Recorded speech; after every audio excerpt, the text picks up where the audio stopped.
Hello friends, welcome to Sagar Sharma classes. आज हम आपके लिए लेके आए हैं फाइनेंशियल मैनेजमेंट का एक इम्पोर्टेंट टॉपिक कैपिटल बजटिंग।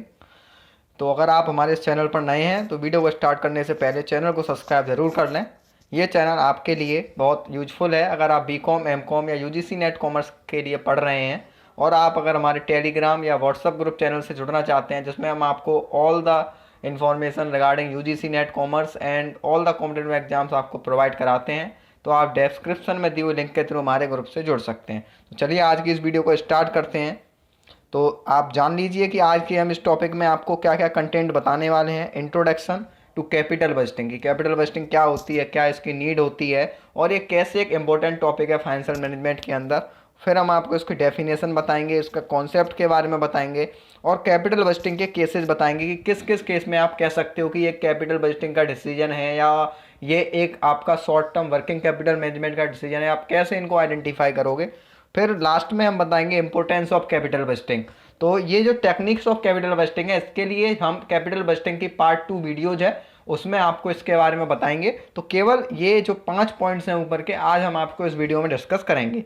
तो चलिए आज की इस वीडियो को स्टार्ट करते हैं। सबसे पहले जानते हैं कैपिटल बजटिंग का क्या है, ये यहाँ से आपका क्यों इसकी नीड पड़ती है, क्यों इसको कैपिटल बजटिंग बोला जाता है। तो ये एक लॉन्ग टर्म डिसीजन होता है जो कि एक फाइनेंस मैनेजर को लेना होता है। ये किसी भी शॉर्ट टर्म के लिए नहीं लिया जाता है। तो ये आपका एक इन्वेस्टमेंट डिसीजन होता है जो कि फाइनेंस मैनेजमेंट लेता है, जो कि आपके cost against benefits over the long period. तो ये देखते हैं कि जो भी हम कॉस्ट इनकर कर रहे हैं उसका हमें लॉन्ग टाइम तक बेनिफिट्स मिलना चाहिए। तो ये एक आपका एग्जाम्पल के लिए बताया गया है कि एक डेवलपमेंट फाइनेंस है जो कि एक एडिशनल प्लांट और इक्विपमेंट लगाना चाहता है, लेकिन वो नहीं चाहता कि वो उसको शॉर्ट रन में रिकवर कर सकता है। वो उसको लगता है कि ये केवल लॉन्ग टर्म में ही हो सकता है। तो वो अगर कोई ऐसा इक्विपमेंट या प्लांट अपने अंदर अपने प्रोडक्शन में एस्टेब्लिशमेंट करना चाहता है तो ये एक कैपिटल बजटिंग का डिसीजन हो सकता है। तो ये आपके 2 to 20 ईयर्स और मोर के लिए भी हो सकते हैं। अगर 1 साल के लिए ही हो रहा है तो वो तो फिर आपका शॉर्ट टर्म हो गया या वर्किंग कैपिटल मैनेजमेंट उसको हम बोलते हैं। अगर 2 से या उससे लंबे समय तक कोई भी डिसीजन आपका इन्वेस्टमेंट डिसीजन लिया जा रहा है तो वो आपका कैपिटल बजटिंग का पार्ट होता है। तो अब हम इसके बारे में जानते हैं। डेफिनेशन अगर हम इसकी देखें, capital budgeting is the planning process use to determine whether an organisation long-term investments such as new machinery, replacement machinery, new plants, new product and research development projects are worth the funding of cash through the firm's capitalization structure, debt, equity और retained earning। तो इसमें firm अपने long term जो goals हैं उनकी तरफ ध्यान रखती है कि उसको अब कोई मशीनरी है या किसी मशीनरी को रिप्लेसमेंट करना है या डाइवर्सिफिकेशन ऑफ एनी प्रोजेक्ट करना है। तो ये आपका देखती है कि किस सोर्सेज से हम अपना जो फंड है उसको रेज कर सकते हैं, जो कि आपका इक्विटी भी हो सकता है, डेट भी हो सकता है, रिटेन अर्निंग भी हो सकता है, या डिवेंचर या किसी भी मोड से वो इसके लिए अपना फंड रेज कर सकती है। अब हम बात करेंगे concept of capital budgeting.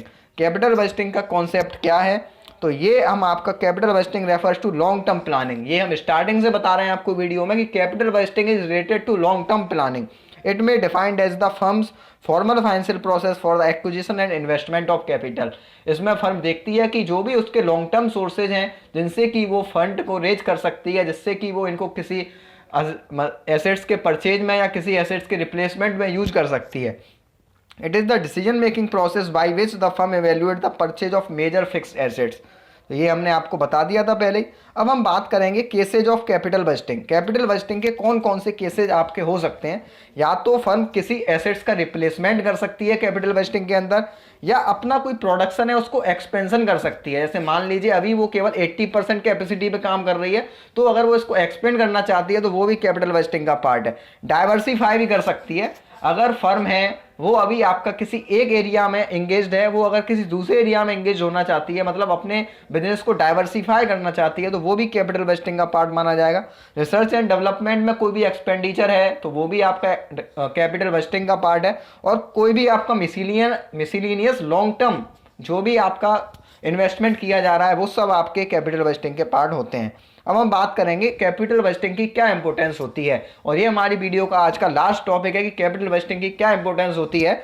Involvement of heavy fund. हमेशा ध्यान रखिए कि ये हमेशा लॉन्ग टर्म के लिए होता है। तो इसमें जो भी फंड है वो आपका इन्वॉल्व या लार्ज अमाउंट ऑफ फंड होता है, तो फाइनेंस मैनेजर की ये रेस्पॉन्सिबिलिटी है कि जो भी कैपिटल बस्टिंग डिसीजंस दिए जाएं वो बिल्कुल सिंसियरली और अप्रोप्रिएट होने चाहिए।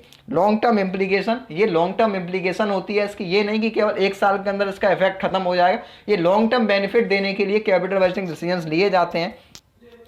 और इर्रिवर्सिबल डिसीजन ये, इसका मतलब ये है कि आप इनको आसानी से चेंज नहीं कर सकते हैं।